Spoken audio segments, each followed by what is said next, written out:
जोहार। आज हम मौजूद हैं Rajendra institute medical science RIMS में, जहां आरजीकर मेडिकल कॉलेज हॉस्पिटल को सपोर्ट करने के लिए वहां पे जो इंसिडेंट हुआ था उसको सपोर्ट करने के लिए रिम्स के स्टूडेंट्स जो है वो धरने पे प्रोटेस्ट पे बैठे हुए हैं। जी सर, आप आरजीकर मेडिकल कॉलेज को सपोर्ट करने के लिए बीते 4 दिनों से इस धरना में, तो आपकी क्या मुख्य मांगे हैं, किन बातों पे आप ज़्यादा फोकस करना चाहते हैं? जैसा कि आप देख ही रहे होंगे कि आरजीकर मेडिकल कॉलेज में कल रात 15 अगस्त की रात जब फीमेल डॉक्टर्स प्रोटेस्ट कर रही थी, साथ में आम जनता भी थी। क्या हुआ कि आम जनता में जो गुंडे भरे हुए थे 3 से 4 हज़ार, वो गुंडे सारे घुस के सारे प्रोटेस्टर्स को, जो एक्चुअल प्रोटेस्टर थे, उनको मारने पीटने लगे, इमरजेंसी की तोड़फोड़ कर दी, गर्ल्स हॉस्टल में घुस गए। और वहाँ पे देखा होगा आपने कुछ वीडियोस जहाँ पे पुलिसकर्मी आईसीयू में या वार्ड में घुसकर टॉयलेट रूम में घुस गए और सिस्टर्स को बोल रहे हैं कि आप लोग देख लो अपना, हम तो कुछ नहीं कर पाएंगे। ये दिखाता है कितनी इनकम्पिटेंट है हमारी गवर्नमेंट, कितनी इनकम्पिटेंट है हमारी पुलिस। कोलकाता में जो हालात है वो वहाँ की पुलिस और गवर्नमेंट से तो अब लग नहीं रहा कि कुछ होने वाला है। तो हमारी यही मांग है कि यहाँ पे सेंटर से कुछ किया जाए, वहाँ से फोर्स लाया जाए, सीआरपीएफ या सेंटर की तरफ से इन्वॉल्वमेंट हो, तभी अब कुछ हो सकता है। हमारे यहाँ भी देखा जाए तो रात में जब हम ड्यूटी करने जाते हैं, इमरजेंसी ड्यूटी करते हैं, हमारे वार्ड में कुछ मरीज़ ख़राब रहते हैं, जाते हैं तो वहाँ से कुछ स्टॉकर्स आ जाते हैं। ऐसा मैं कुछ कहानी नहीं बना रहा हूँ या ऐसा नहीं हुआ, हर रोज़ किसी न किसी के साथ ऐसा होता है कि स्टॉक कर रहा है, पीछे पड़ जाते हैं, कुछ वीडियोज़ बना लिए जाते हैं, ऐसा भी हुआ है। और रात में जितने हमारे यहाँ होमगार्ड सिक्योरिटी है कोई नहीं दिखते हैं, कोई भी नहीं। और अगर यहाँ पे रहते भी तो उनको हमें बताना पड़ता है क्या करें, उनसे ज़्यादा ऊंची आवाज़ हमारी है, सारा काम हम करते हैं, हम लोग उनको बोलते हैं ऐसे कीजिए तो ऐसे करते हैं, नहीं तो दे आर कुछ करते ही नहीं है। रात में प्रेजेंस, एटलीस्ट प्रेजेंस से भी कोई रहेगा, कोई स्टॉकर रहेगा, डरेगा, प्रेजेंस भी नहीं रहता है। आईसीयू में एक फ़ीमेल गार्ड जो हार्डली उनकी आवाज़ इतनी दूर पहुँचे, वो फीमेल रहती है। तो हमें ये सब करना पड़ रहा है। अपना काम तो हम कर ही रहे हैं, इनका भी आधा काम हम ही कर रहे हैं। और जब कभी कुछ घटना होती है तो हमें आना पड़ता है, ये लोग तो पीछे रहते हैं कि हम क्या करें। तो ऐसा सिक्योरिटी होने का कोई मतलब ही नहीं है। तो इस सिक्योरिटी को हम लोग सबसे पहले कि ट्रेन किया जाए, प्रॉपर स्टाफ सही जगह पोस्टेड हो, ये तो सबसे बड़ी ज़रूरत है। आप जहाँ रहते हैं वहाँ पे अगर आपके साथ ऐसा कुछ हुआ, कोई अगर स्टॉक किया, तो आप क्या वहाँ पे काम करेंगे? हो ही नहीं पाएगा, आपका दिमाग ही नहीं रहेगा काम में। सीसीटीवी कैमरा भी नहीं है कि कोई अगर हमारा पीछा कर रहा है, कोई परेशान कर रहा है तो उनका चेहरा है या कुछ है। हॉस्पिटल में कहीं पे नेटवर्क नहीं है कि हम मदद के लिए किसी को बुला भी पाए। ये सब मांगे हमने रखी थी, हमें आश्वासन दिया गया, अभी तक कुछ लिखित नहीं आया।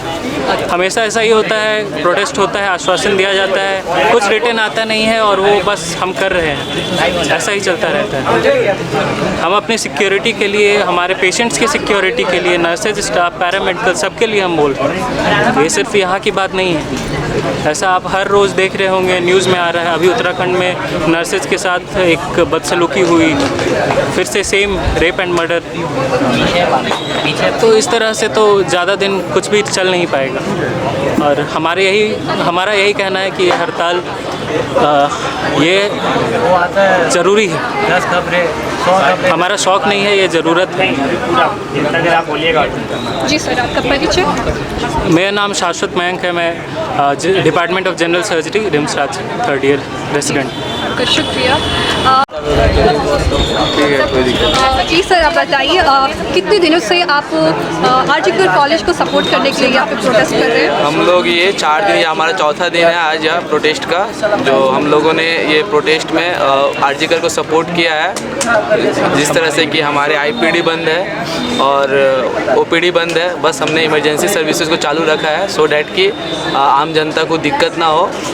और हम लोग सारे तरह से उनके सपोर्ट में खड़े खड़े हैं, उनके लिए हम लोगों ने मार्च निकाला, रैली किया और बाकी जितने तरह के सपोर्ट हो सक रहा है हम लोग सारे डॉक्टर्स उनके साथ हैं। जी, वहाँ पे जो बात सामने आई सिक्योरिटी को लेके जो इशू वहाँ पे स्टूडेंट्स उठा रहे हैं, क्या यहाँ पे भी कुछ वैसा सारी है? जगह सिक्योरिटी लैब्स है, सारे medical colleges all over India, सारे डॉक्टर्स के यहाँ जितने भी हॉस्पिटल्स है सब जगह सिक्योरिटी लैब्स है। हमारे यहाँ रिम्स में भी सिक्योरिटी इस तरह का है कि आप चाहे तो पूरा कॉलेज के कैंपस घूम जाइएगा, आपको यहाँ का एक भी गार्ड टोकेगा भी नहीं कि आप कौन है। इस तरह का सिक्योरिटी हमारे कॉलेज में है और सारे अनकम्पिटेंट है, कोई किसी को मतलब नहीं कौन आदमी कहाँ घूम रहा है, वो हमारे कॉलेज के हमारे स्टाफ है, कोई टोकेगा तक नहीं कि आप क्यों घूम रहे हैं। तो इस तरह का सिक्योरिटी हमारे सब बैठे रहते हैं चुपचाप।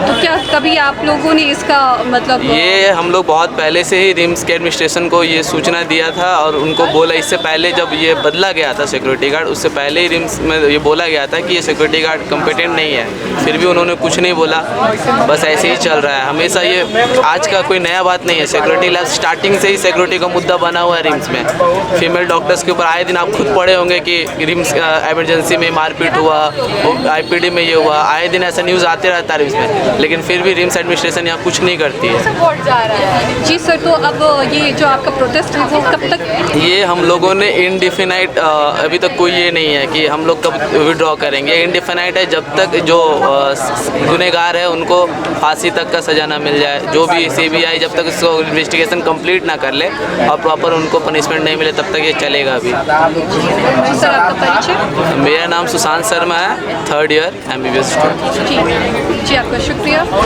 आप लोग में से कुछ बताइए, क्या अभी हमारा मुख्य मांग है सेंट्रल प्रोटेक्शन एक्ट को लागू करवाना है। जी। हम चाहते हैं कि रिटन एश्योरेंस मिले मिनिस्ट्री ऑफ हेल्थ से और health of India written assurance चाहते हैं और जब तक नहीं मिलेगा हम लोग का स्ट्राइक चालू रहेगा। तो एक ही डिमांड है? ये मुख्य डिमांड है और जो दूसरा मुख्य डिमांड है कि आरजेकर मेडिकल कॉलेज में जो भी विक्टिम्स की जो हत्या किए हैं उनको कार्रवाई हो, उन पे जल्द से जल्द कार्रवाई हो, उन्हें सज़ा मिले।